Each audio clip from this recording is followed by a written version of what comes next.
Hello, hello, everybody. Ernest White II here with my man, Roger Osorio, a phenomenal storyteller, an educator, a leader in the transformation space, someone who has had many different lives, many different selves, many different life experiences. Thank you so much, Roger. Author, which we'll talk about later, podcast host. Thank you again for being here, Roger. Yeah, my pleasure. Thank you for the work you do. Travel's been such an important part of my life. So I love how you share that with others, through your streaming platform and the podcast. So keep up the great work. Thank you, man. Well, listen, I think that's a good place to jump off from, which is travel. And you know, that is what I do. And I also know that you've had some phenomenal experiences yourself where travel has been transformational for you. So first, how would you identify yourself in what you do right now before we get into it? Yeah. I think I would identify myself as somebody who's trying to help people live a life that's aligned with their values, passions, and purpose, whatever that means for them. Another way of putting it is, and I think this, connects well with travel, is how to help people ditch the perfect map and replace it with a compass. I think that you as a traveler can probably attest to this, that some of the most magical moments on our travels happen when we ditch the map, when we ditch the itinerary, and we just kind of go wander around and just follow our intuition and our curiosity. We find some great things. The same goes for life. It's really not that different. And that's what I want to help people do. That's what I focus on through my podcast, through my books, working on a second book now. So that'll do the same. And my coaching, whatever it might be, it's always focused on helping people ditch a map and, pick up that compass and learn how to use it and how to trust it. Oh man, that's an incredible introduction, because I think we both come from the before times, before GPS, before our phones were microcomputers that we had to have, tracking devices, that kind of basically lead the way and we're following, versus back in the old days, even with maps, obviously, that was a bit more prescriptive than a compass, but there was still something to a map that that led you into surprise and wonder. And certainly with a compass, where you didn't have the details, all you had was the general direction in which you were heading. Yes. There's no more physical manifestation, I believe, of choosing your own adventure than to have compass in hand and following wherever the path may lead. So thank you, man. I would say, just before we launch into the other questions, I'd like to tell everyone that we met at the Consumer Electronics Show back in 2020, actually. 2020, early January. Yeah. Oh, man. One of the very last major events that many of us went to before the great shutdown. And we just happened to cross paths I think you were at the IBM booth at the time. And just great conversation, banter. I even, I believe, ripped my suit pants, and you helped me find a solution to that. You did. And I think that's what actually broke the ice in our conversation, was that you had these torn pants. And I thought, wow, okay, there we go. Fly brother took on a whole nother meaning. Oh man, yes, flapping in the wind. but and I appreciate it, just that seeing me as a fellow human being in need, and stepping up and just saying, "Hey, man, I got you." And I think you do that so well, so deftly, and so powerfully for so many people. So thank you again for just showing up as a solution and a guide for many people. I appreciate that. Thank you. So, man, listen, travel and transformation, and, tell us one of your earliest travel memories that was, that resonates with you as being transformative. My first, growing up, I would say up until about university, we didn't really get to travel a lot. It just wasn't in the budget, if you will, and it wasn't something we could really afford. There were a couple of trips to Orlando and Miami, I think, and it's because we had family in Florida, so we would go there, do the Disney thing, all that kind of stuff, Miami Beach. But it wasn't until university when I went to my real first big travel, which was to study abroad, and I lived in Rome, Italy. And that for me was just absolutely mind blowing. It was so uncomfortable at the beginning. I just I thought that I was going to try to go back home in the first couple of weeks. I Where was like, was home, maybe by there's the a way? way to undo this. Okay. I'm I sorry thought, for interrupting. Where was home for you? so home was right outside New York City. I live in New Jersey. I actually still live in the same area. Okay. It's West New York, New Jersey. We're right across from Manhattan. Sure. I'm a ferry ride away, just to help people kind of position it on a map where I am. And so, yeah, going that far away was just a huge shock for me. And I thought, is there a way out of this thing? Can I undo this whole thing and head home in the first Yeah. couple of weeks? But I persevered through those first couple of weeks. And that's when I really started to notice like different things about just Rome, Italy, and about life. And my focus, I think, went away from my fears and my anxieties to, wow, this is so new. Wow, this is so interesting. Wow, I have to figure out new systems, new ways of being, new ways of shopping, doing laundry, like all these things that I had a certain way of doing. All of a sudden, I'm like, I've got to figure this out in a different language, in a different place. Yes. But one of the things that I loved doing so much that I probably started doing a month into my trip there was I would literally ditch the map. And what I would do is after school, I would hop on a bus. I didn't look to see what number it was. I would wait at a bus stop, and I already knew which one it was. It was a bus stop that had a lot of different buses passing through it, different bus lines. And I had a rule. Whatever the next bus is, I'm just going to hop on that. I didn't look at the number because after a while, you start to get to know the bus lines and all of that. Sure. And then I would just look down. Maybe I'd read a book, or I'd just keep my head down, or I'd cover my eyes. And I would count like maybe 10, 15, 20 minutes, depending on the challenge I wanted to put myself on. And that's where I would get off. And my mission was to find my way back. Now we're talking, this is 2003. So there was no GPS, there was no Google Maps on my phone to plot the optimal path back home or anything like that. I don't even think I carried a map because it would have been too big. And I also thought that was a little bit cheating. I'm like, well, with a map, I could figure it out because back then we knew how to read maps. My whole point, the only way to get back was to talk to people. And that's how my Italian wasn't too bad. Okay. So my Italian wasn't too bad because I already spoke Spanish and there were a lot of similarities there. And so I had some comfort launching into Italian and I could pull off the accent well enough. And our Italian teacher said, you know what, fill in all the words you don't know with Spanish words. Yeah. For the most part, Italians will kind of get what you're trying to say. Yeah. And she was right. They really did. And so I would have to find my way back. And my gosh, some of the craziest things. But one of the trips I remember, I was so close to home after hours of trying to figure out how to get back. And Rome is not a city that's like on this beautiful, perfect grid.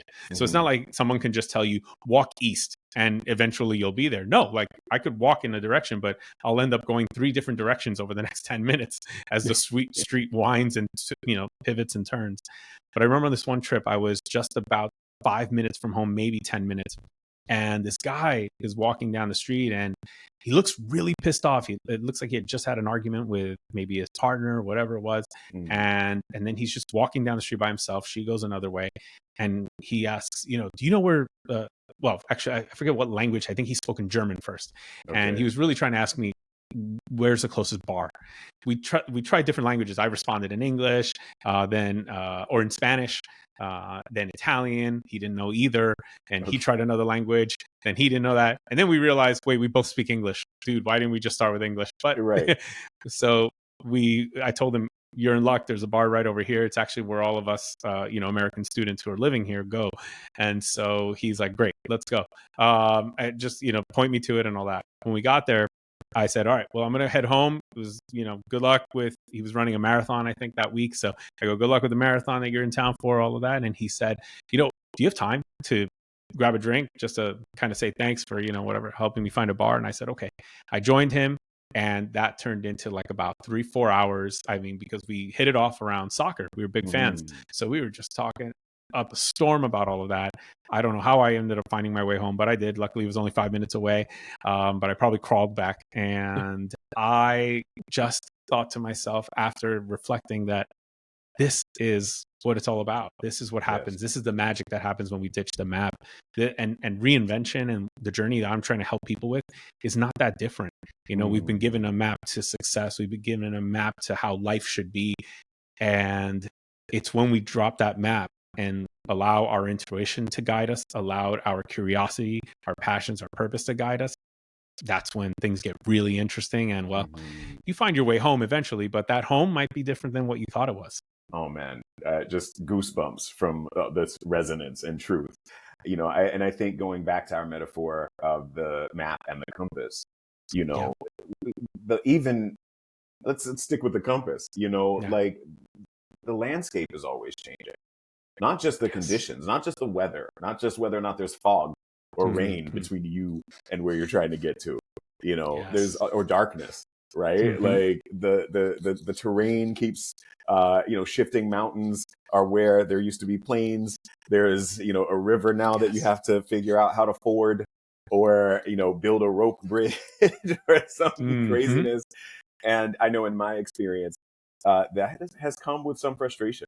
When I've been following the compass, when I've been going in the direction that I feel called, and at the same Mhm. time, I'm met with challenges and resistance that, Mhm. in the moment, and even now still, sometimes I lack the foresight to remember that you don't gain muscle without resistance. You don't, hone your skills as a master anything without the Yeah. challenges. And so, how do you sometimes then help guide people through these moments of challenge when they reach these points in the direction that they're heading, but Mhm. where it doesn't seem to be an easy path forward? Yeah. A couple of things that have helped me along the way, and I'll share some of these. One is the fact that when we get onto a path that has that kind of resistance, but is also in the direction that we want to go in, and I think you'll probably agree with this. It's a different kind of challenge. When people say something is hard, that's a really okay. What do you mean by hard? Do you mean Mm. hard like I need to be able to lift 3 cars at once? That's hard, and I definitely Right. can't do that. I don't know any humans that can do that. So that's hard. That's like really hard on one level. But is it hard because I have to learn a new skill? Is it hard because I have to meet someone I don't know yet Yeah, and it I have to is. go figure? I really want to know what we're talking about here. And so when we hear that something is hard, I think it's really important that we dig a little bit deeper, because what really is hard about it? And also, do we appreciate this hard? Because I think, we'll both agree on this, that when we're pursuing the things that we love, really there's no challenge that is impossible in our minds. And in a way, I don't know about you, but I derive a little bit of pleasure from a worthwhile challenge. It's different if you're asking me to go down a path that is not my path, and then I have Sure. to encounter obstacles. I don't want to do that. I just don't want to. I don't even want to Sure. go there in the first place. And to have to go across that obstacle, not interested. But this way, yeah, you know what? And the obstacles are a little more fun, and it makes it a little bit more meaningful. And we're starting to see through the positive psychology movement some more research on this, actually, with in that we derive fulfillment and purpose from these challenges. Mm. And there's starting to be more proof for this. I recently heard Arthur Brooks talking more about this. He does a lot of research on the science of happiness, and he's been sharing a lot of really great insights and research and studies on the fact that we derive purpose and pleasure from the challenges, not from the destination. So he goes, obviously, we've heard the whole thing. It's about the journey, not the destination, and we hear it a million times. But what he's adding to that is, you know what? There's proof now. There's actual proof that we truly do derive more purpose and fulfillment from those challenges. So I try to help people understand that, look, I'm not here to make your challenges more easier in any way or anything Sure. like that, but I'm here to help you understand that this is the challenge that matters. This is the challenge that you are going to really care about. This is the challenge that is going to fire you up. And when you get across it, forget about it. You're going to feel way better having overcome this challenge to get to the goal than if I would have just handed you the goal in Mm. 10 quick steps, by Yes. signing up for my program. Like that is not going to make it meaningful. What makes it meaningful is that you went through a journey to get there, and you became the person you needed to become to get there. And that was what I had to go through to become a math teacher. It took 4 years from the moment when I quit and said, I'm going to reinvent myself into a classroom math teacher. It took Hmm. 4 years before I landed in the classroom for the very first time. My 4 goodness. years. I mean, imagine if somebody would tell you, hey, I've got a great opportunity for you to quit your job with nothing really lined up except this dream or this direction. of becoming a math teacher, which I know you're excited about. Oh yeah, by the way, I don't know exactly when it'll happen, but it's probably going to be about 4 years before you actually hit your goal. Want to sign up? It's like, from a rational standpoint, no. But at the end of the day, that journey was full of so much reward that I enjoyed the 4 years of wait, if you want to call it wait. I wasn't really waiting. I was growing, I was developing, I was testing. 100%, yes. Exactly. I enjoyed those just as much as I enjoyed the 4 years that I spent teaching in the classroom. Well, and I think you hit on so many things there, man. But one of the things is just being in the knowing that this is the direction that you're going in, and this is the direction that you want to go in, and that way you kind of are able to remain invested in the growing pains, in the challenges. I think that's where I have historically, fallen by the wayside, fallen off the surfboard, if you will, and only sometimes in the reassessing of what just happened did I realize, I actually did kind of want to surf. And then looking at the whole, let's say, the mathematics of it all, I might have only been on the board 10 minutes out of a 5-hour session out in the water, with all the schlepping, with all the attempting to position myself to catch the perfect wave, with all of the things that go along with it, just for those maximum 10 minutes of sublime experience. And realizing that all of the other time, the rest of the time that I was in the water was preparing me to be able to make the most out of the time on the board. Absolutely. Because we're talking about travel here. A few years ago, actually, it was 2019. So just a few months, maybe 6 months before I met you, or even less than that, I was in Italy, in Torino. And at the time, so Juventus is a soccer club that plays in Torino, Italy. And they had Cristiano Ronaldo, huge Cristiano Ronaldo fan. Of course, I was like, I got to go watch this game. So I set out to figure out how to buy a ticket. Not as simple as you would think. You can't just go on a website and buy the ticket if you're not an Italian. If you are a foreigner buying a ticket to go to a stadium, you actually have to buy it at the desk, at least in Italy, and you have to show your passport. So you better have your passport that day, because if you left it at the flat or at the hotel or whatever, not going to cut it. They're not going to let you in. And so I thought, okay, that's fine. I'll show up when they open these things, maybe even a little bit earlier. I had asked it, should I be there? Yeah, they're like, come a little bit earlier. So I got to the stadium, I think 3 hours before the match started. Took a cab over there. When I got there, there was a massive queue. Just a massive queue for these tickets that you buy at the stadium. Plenty of people that are going to be going into the stadium, but I'm not part of that line. I'm part of the line that's waiting just to get a ticket. And I thought, well, I've got about 2.5, 3 hours, so I'm okay. I mean, we'll get there. I mean, it's the price that I got to pay to go see Cristiano Ronaldo. Well, I keep on waiting and waiting and waiting. All of a sudden, I'm looking and I go, I still have a long way to go. And there's about 20 minutes before the match begins. Holy crap, I'm going to miss the match. I'm getting so frustrated and so pissed.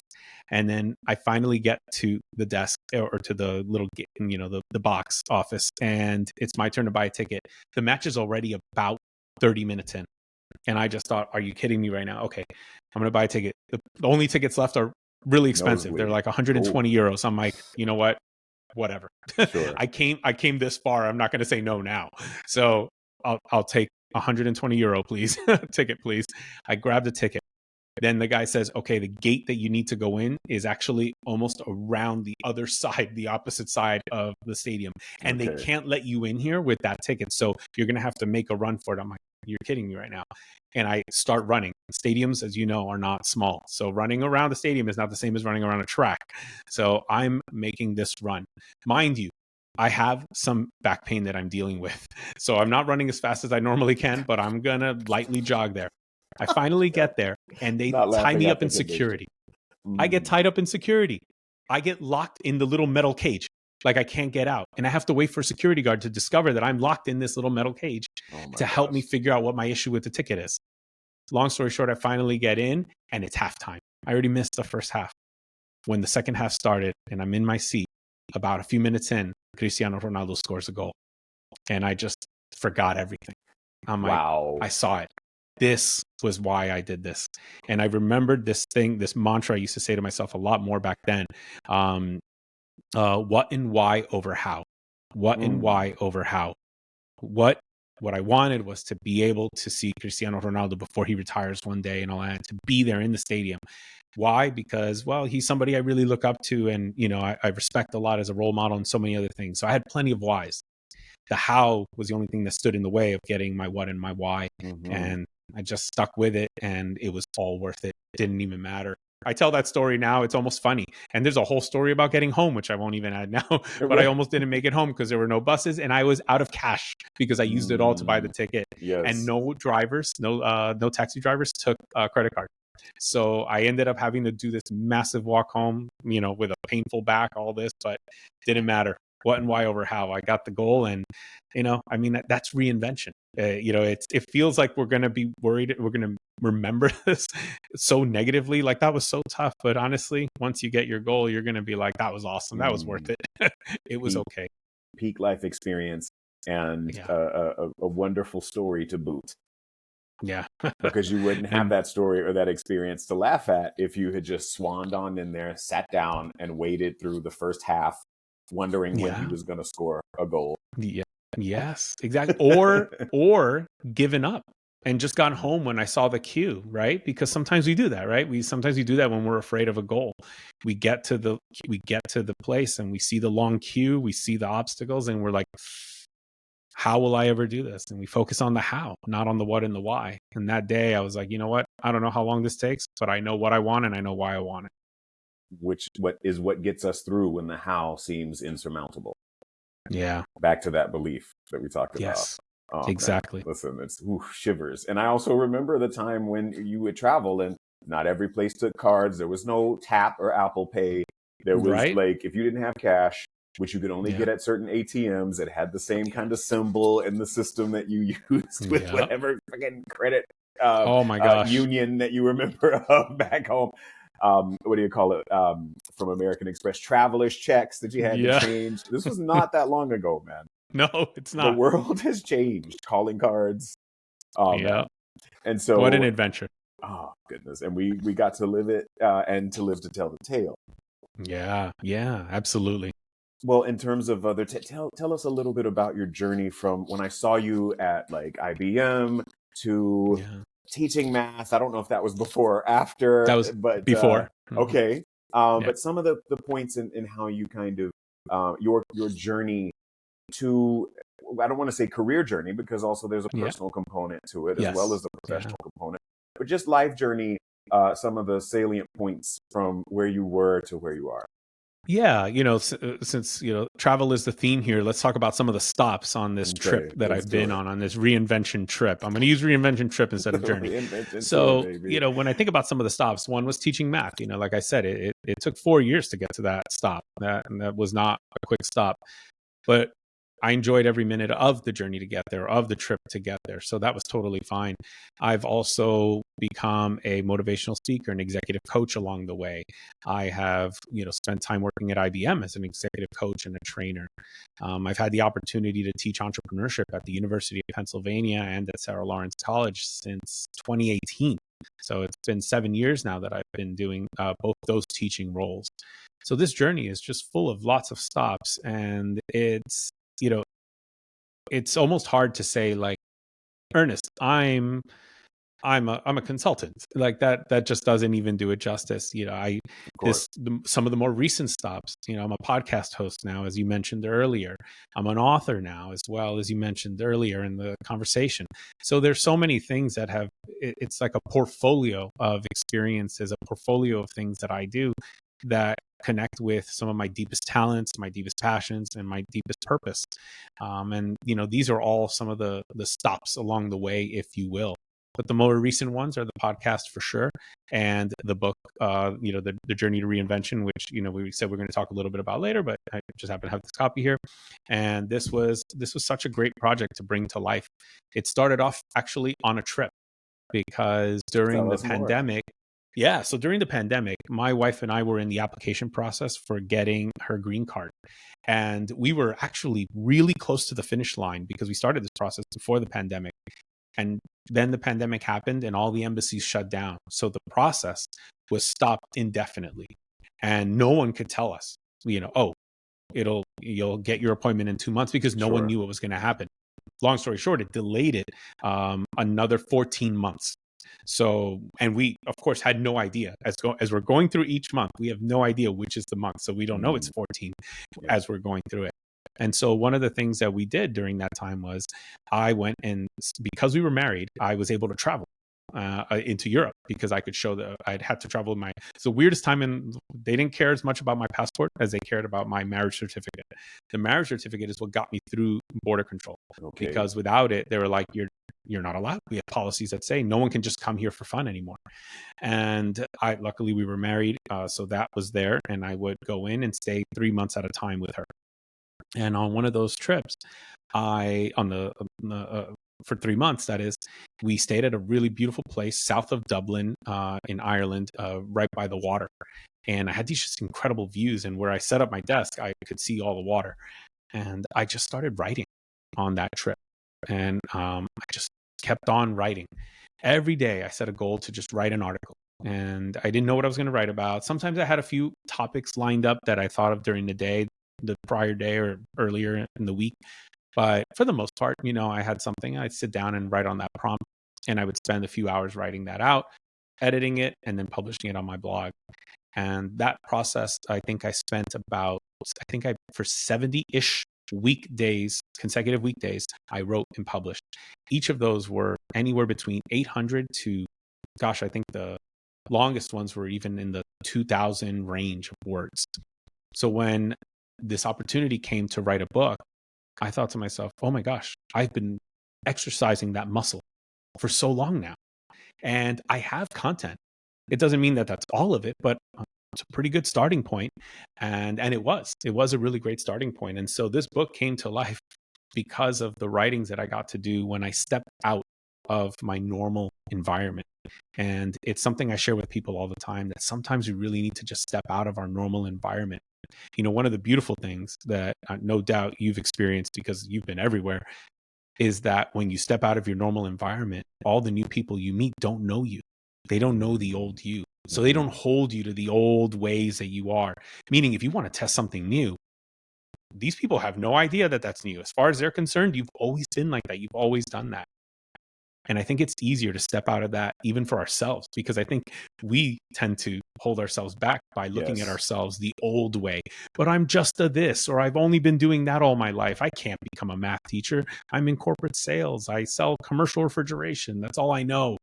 Well, when you get out of your comfort zone, or when you step out of your environment, your normal environment, that just kind of shakes things up in your mind, and you can't help but just, well, I guess, maybe I can do something else. I mean, nobody here knows. So they don't know I do this for a living. So why not try this? And I think that allowed me to think differently. And that's why my writing really flourished when I was away for those 3 months. And I was able to write so much. And I recommend this for anybody. I think travel, if you feel really stuck, whatever it is, whether it's your career, your life, your relationship, or anything like that, just getting outside of your normal environment really makes a difference. But I'm not talking a perfectly scripted trip, as you would know. Like, we're not talking like, all right, you've got an itinerary and you just got to follow like the tour guide. No, I'm talking go to a different place and just embed yourself in that city, meet new people at the coffee shop, talk to people at the pub, and just get into conversations, make plans with those folks, and allow that journey to take you wherever it takes you. Follow your compass, not a map. And I think you'll start to see like, oh, wow, there is somebody else there. And I think that person can come to life if I give her more time, if I give him a little more time. Man, there was so much there. It's just everything you lay out is so rich, so 7-layer dip. It's because I eat. But man, I Great think metaphor. Thank you. One of the things that is most resonant and that keeps showing back up is practice. You had the practice of writing, which then kind of also tapped into the knowing, the confidence that, this is something I haven't necessarily done before in this way in terms of writing a book, but I've had the practice of writing over and over again. And the sometimes conscious, sometimes subconscious knowing that this is in front of me because it's for me. This challenge is for me to see what I'm capable of, and to step into that. And then the other thing for me is absolutely, I believe in the power of place and of moving yourself to another place. But I also believe that we can do that right where we are. We can talk to someone that we've not spoken to before, someone that we may see, someone that is the first time we've seen them, a neighbor that we rarely speak to, someone just in our own hometowns, at our own coffee shops or whatever's around us, to really break through that barrier, because there can be a barrier just in the sense of this is familiar. I don't, I again, consciously or subconsciously, I know all about that person because they do these things that I'm only seeing from the outside, that I'm only seeing bits and pieces of, and there's a whole life there. And in this day and age, we need connection more than ever.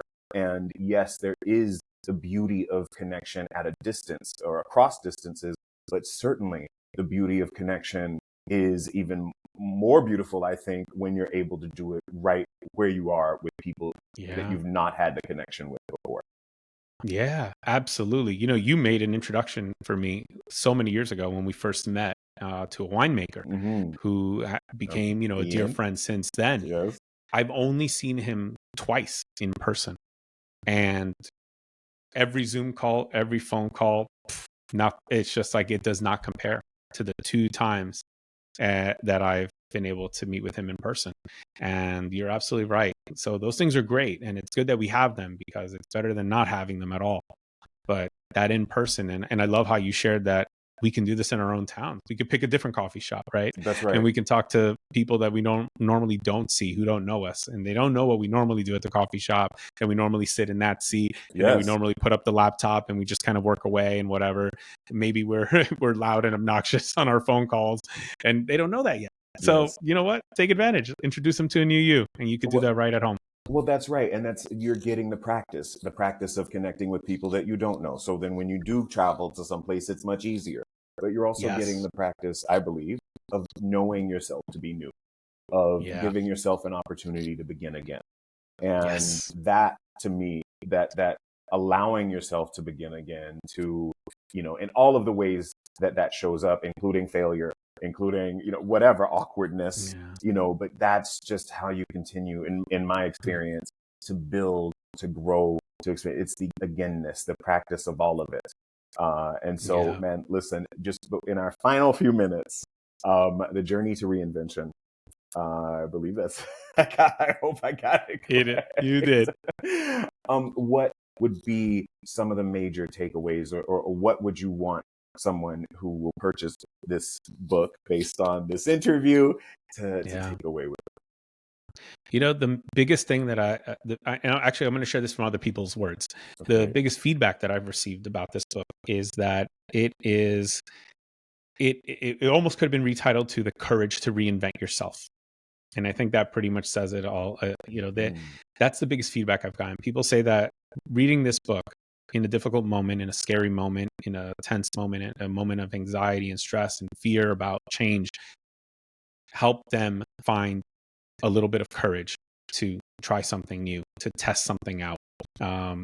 And I think that's really it. I don't think reinvention is something that is available only to a few of the brave or anything like that, or the entrepreneurial at heart. I don't believe in any of that. I don't even believe that there's born entrepreneurs either. I truly believe that this is available to everyone. And yes, there will be fear, anxiety, obstacles, challenges, lots of things, limiting beliefs that you'll run into. And if you have a little bit more courage, if you know that others have walked the path, if you know that others have stumbled and still have gotten up, in this book, I share a lot of failures. Somebody said, your book is so weird, because I just spoke to somebody who just graduated from college, and she goes, I read your book, and normally all the books just kind of highlight the awesomeness of the person who wrote the book, right? It's always sharing the good bits about life. Oh, and then I secured this awesome contract. And your stories, they don't go to a success. Many of them go to, and then you got divorced. Or then you almost ran out of all your money. And that's it. That was the story. She goes, it doesn't go, and as a result of that, you became a bazillionaire. It doesn't go there. She goes, you just leave it there. And she said, I like that, because that I'm going through stuff, and I haven't had that, yet. And yet I see you still working at it. You're still doing your thing. And so it Yes. just shows me that it's okay. It's okay to get divorced. It's okay to have these things happen, to fail, to get laid off, to get fired. It's not the Yes. end of the world. You can just keep on going. And But did so you I think die? that's what you get from the book. No, I love it, man. Listen, where can people purchase The Journey to Reinvention? And also, how can people follow you? Yeah, so the book is going to be available on most of the online platforms, Amazon, of course, and for the most part, I think a lot of the digital online platforms you can find the book, but Amazon is probably the easiest place for most major markets like Canada and the US. So that'll be the easiest thing. And then as far as following me, I recommend LinkedIn is probably where I'm the most active. I post a lot of content around breaking free of our limiting beliefs. Things like new topics that I'm exploring, like the high achiever trap. And how that can hold us back from actually building the kind of life that is success on our terms. Yes. And then also my podcast, the School of Reinvention Podcast, which you can find on Apple and Spotify. Those are the biggest projects that I've gone on: the book, the podcast, and my LinkedIn. Follow me anywhere. You can always message me on LinkedIn as well. Roger Osorio, man of many talents, skills, abilities. My brother, thank you so much for being here today. The world is better with you in it. Thank you, brother. Appreciate you. Appreciate the time, and I appreciate this platform that you've built just to share the magic of travel. All right, man, which is the magic of life. So thank you again. And yeah, excited for the next thing, man. Talk soon. Cool. All Talk right. soon.